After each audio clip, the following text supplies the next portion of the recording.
Hello everyone, जीत Kaur TV देखने वालों का बहुत बहुत स्वागत करती हूँ। Thank you so very much for watching my videos. Thank you so very much for your precious time. Thank you so very much for love, support, and do subscribing my channel. Don't forget to click the bell icon to get the notification for the upcoming new videos. आज का जो मैं video बना रही हूँ, ये video बनाने का मेरा एक ही मकसद है कि जस्ट नाउ मैंने एक कमेंट देखा. कमेंट है कनाडा जाने के गारंटीड टिप्स पे. कनाडा का visit visa, tourist visa, documentation and आप वीज़ा रेट कैसे ज़्यादा कर सकते हैं, रिजेक्शन के क्या कारण हो सकते हैं, उसके लिए मैंने गाइड किया था.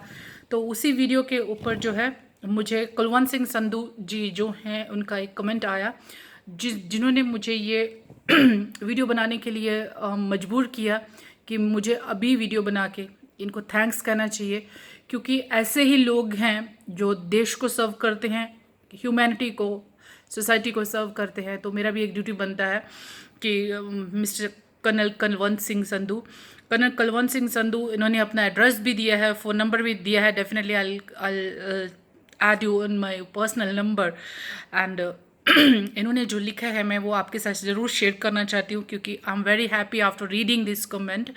आई take this opportunity to appraise that I'm ex-senior army officer and served the nation for a pretty long period. Now I am into export-import business. Since few days I am watching and listening your videos, recording, and I am highly impressed to listen your wording in connection of providing required guidance to Punjabi community and serving the state of Punjab with sincerity, honesty, dedication, and true spirit on humanitarian grounds. I pray Almighty God to give you more strength to perform this dedicated duty for a longer period. Wish you long life and all the very best. With warm regard, Colonel Kulwant Singh Sandhu. Thank you so very much, Sarji, for spending your precious time to writing a big comment, and thank you so very much for investing your precious time on watching my videos. I'm really thankful for you for watching my videos and for appreciating my videos, and for of course for your blessings. Really, trust me, I don't have the value to repay for your blessings and for your time what you're spending on my videos. I think it's my duty to serve my nation, to serve my people, and to share my knowledge. It is helping so many people to know about the immigration law. I decided to do the awareness program for immigration for the rural area. So this is what I'm doing, and thank you so very much. I'm feeling privileged to have the viewers like you in my channel, and I'm really thankful to God. Like we have people like you in our society, and I'll continue my service till my breath, and I can say jab tak main gal kar sakdi haan udo tak. And really I'm really thankful for you, for your precious time, for your blessings, and for everything. And keep on your blessing, keep giving your blessings to me. Thank you so very much. Let us take the another comment for the day. It is also ये जो comment है इन्होंने किया अभय सिंह. अभय सिंह कहते हैं कि मेरी sister study कर रही है ओंटारियो में. बायोलॉजिकल वो मेरी रियल सिस्टर हैं, बट लीगली वो मेरी कज़न है, क्योंकि उसके मामा जी ने मुझे अडॉप्ट कर लिया था. बट मेरे बर्थ सर्टिफिकेट पर हमारे पेरेंट्स का नाम है, लेकिन मेरा सर नेम उनके सर नेम से डिफरेंट है. क्वेश्चन ये है कि मेरा कि वो मुझसे आफ्टर पीआर स्पॉन्सर कर सकती हैं फॉर स्टडी या वर्क परमिट के लिए, या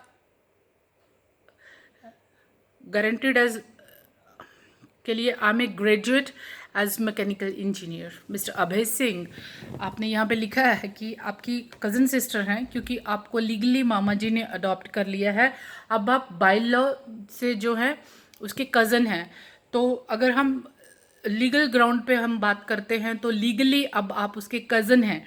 तो कज़न्स को ऐसा कोई लॉ नहीं है कि वो डायरेक्ट स्पॉन्सर कर सकें स्टडी के लिए या वर्क परमिट के लिए, या जब आप इमिग्रेशन अप्लाई करेंगे तो उसमें आपको 20 पॉइंट्स मिलेंगे, जो कि अब का लॉ है कि सिबलिंग्स के एंड फैमिली रीयूनिफिकेशन के जो पॉइंट बेस सिस्टम में आपको एडिशनल पॉइंट्स मिलते हैं, क्योंकि बाय लॉ अब आप उसके कज़न हैं, तो ऐसा लीगली वो ट्राई नहीं कर सकती, क्योंकि अब बायोलॉजिकल ग्राउंड पे आप सिबलिंग्स हैं।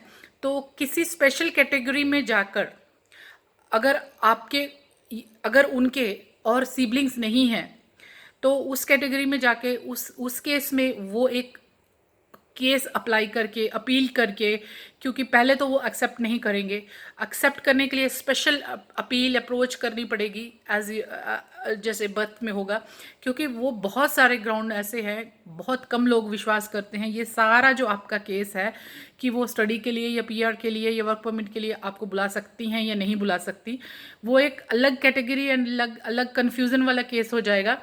पर हाँ, ये एक वो ट्राई ज़रूर कर सकती हैं अगर उनके खुद के और सिबलिंग्स नहीं हैं।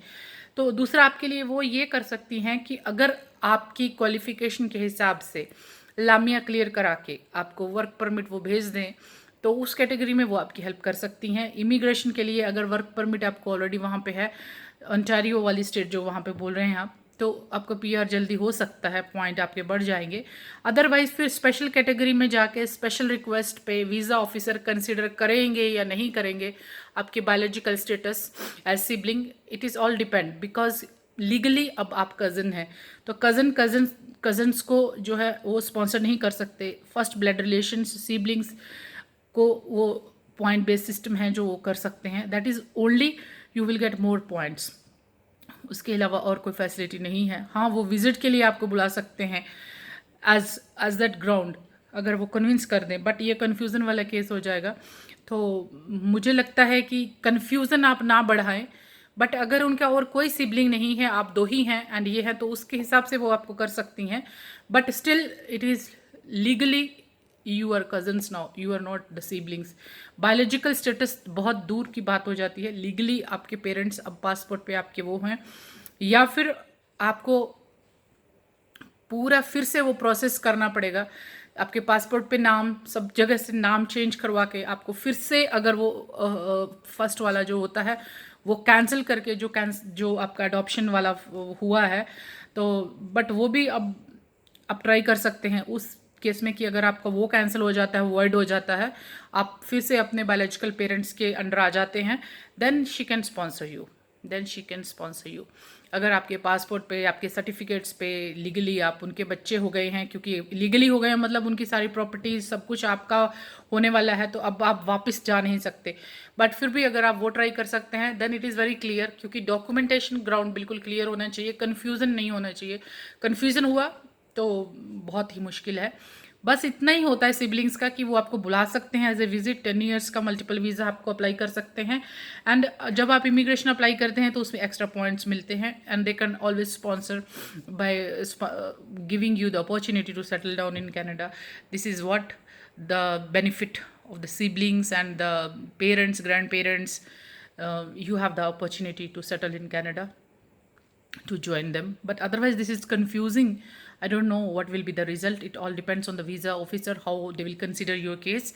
It all depends. Thank you so very much for watching. Keep on watching Jeetkaur TV YouTube.